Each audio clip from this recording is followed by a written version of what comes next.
was trafficked to Italy for human slavery. It's known as, prostitution.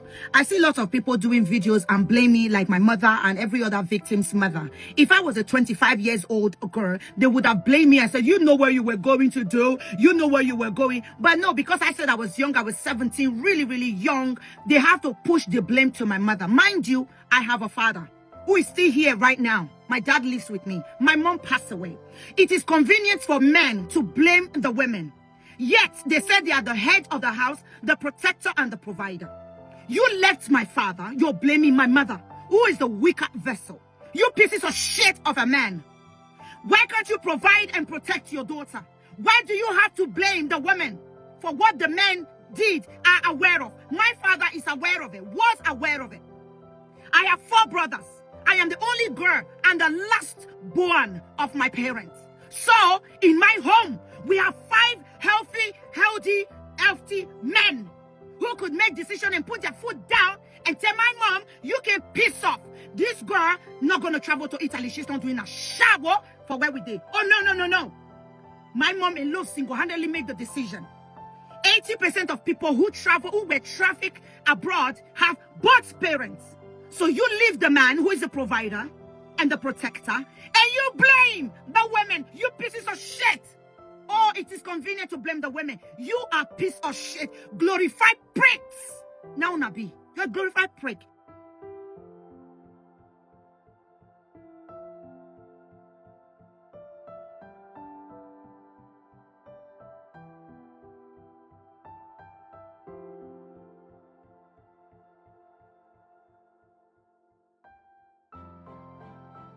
Yeah. Okay, so first of all, I want to sympathize with Izzy ogbeide on this story of trafficking to Italy and being involved with some of the whole nonsense. My heart reached out to you, and I sincerely hope that you heal from this incident that have happened to you. I know that for the longest time coming, you've hinted people about this, and you have also made mention of 1 or 2 things about this, and now you're coming out openly to say what really happened to you.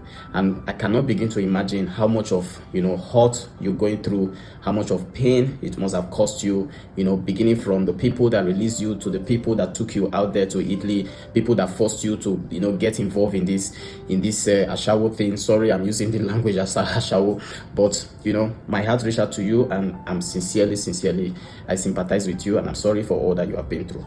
Now, I've taken my time to really look through, listen to all of the videos that you have made regarding this trafficking issue and what have you done to Italy. But listening to this your video where you talk about how it is convenient for men to blame women, I kind of have a small problem with it, very small problem. And the reason why I'm picking on this particular one to speak of is because it has become a narrative that when something happened and the truth is being said about, the involvement of a woman, somehow people get more emotional than logical.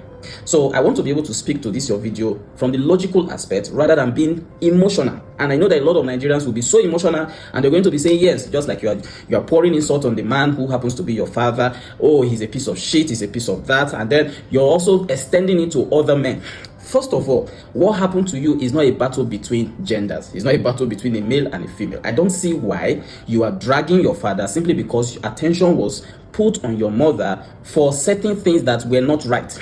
And where you are failing to realize, what you're failing to realize is that, let's say your father failed you and could not stamp his feet down to say, no, you are not going to Italy.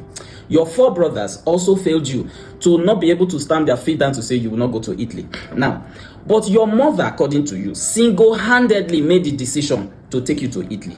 Your mother single-handedly made that decision. That leaves a question mark. You should understand that it leaves a question mark on your mother. Now, your mother, how is it that she's able to override every other person's decision? And I'm happy when you said that your father was aware, not that your father was the one that, perpetuated your trafficking to Italy. Your father was simply aware. Maybe that part of the story you've not made it clear. But as much as I know, judging by what you have said, you simply said that your father was aware. It's a different thing that the man is aware and the man was the one that pushed you into it. like I was arguing with somebody yesterday, I can be aware, and I have also made my position as a man known that yes, this thing that my wife have told me and say we want to do so, and I say no, we cannot do it. Let's not do it. I don't agree to it. I don't support it. I don't approve it. That is me being aware, and I have taken my position. But without my knowledge and without my consent, something can still happen even in my absence. That does not mean that I did not protect you as my daughter or as my sister or as a man. So for your mother to have single-handedly made that decision and override not just your father's position on this issue, also could override your brothers, your 4 brothers' position on this issue, tells a lot of story about the kind of person your mother is. Mind you, I'm not coming for your mother. I just want you to understand that you cannot make this a gender war. There is no basis for you to make this a gender war. A lot have happened to you. Let's leave it at that. Which one is men are piece of shit? They could not protect. They could not provide. What was that for? So keep the narrative at what it is. You were trafficked. We're sorry for that. And no girl should have to go through that. Everybody condemns it, but you cannot begin to make a narrative around it that men were weakling when your mother was, sorry to say, kind of unruly. Your father could have taken a position that your mother did not agree with, and in the absence of your father, your mother could have pushed you out. How are we even sure that your mother was the type that could even listen? How are we sure? So in the absence of your father, when he has gone to work, maybe they must have trafficked you. So you cannot begin to put the blame on your father, my dear sister. How are we even sure that your father was truly aware? Because for all we know, it is you that is saying that your father was aware. Now, your father could also be aware after you have been trafficked. How are we not sure that your mother must have sent you to Italy before it was brought to the knowledge of your father and your brothers? Because at that point in time, you don't expect the man to be able to act. He knew when the action has been taken, and now you want to put the blame on him. You should be blaming your mother and not blaming your father or your brothers. I'm sure if you had a sister among your siblings, you will not be passing that blame to your sister. But because you just want to create a narrative, now you are saying that your father and your brothers could not protect you. Please don't make it look like. So leave your father out of it. If you want to address this issue, address it and face it square on. And we all, sympathize with you, but don't make it a gender war. Don't do that. Don't do that. And don't forget that other young ladies are listening to you. And then you're going to make this thing look like it is the war is a war between the girl child and the father, or the girl child and the male child. That's not what it is. And I'm happy that you said that it is your mother that, that did everything, that arranged everything. It wasn't your father. So leave your father out of it. Thank you very much. Mind you, like I said, it's not a gender war. And please don't make it one. Thank you.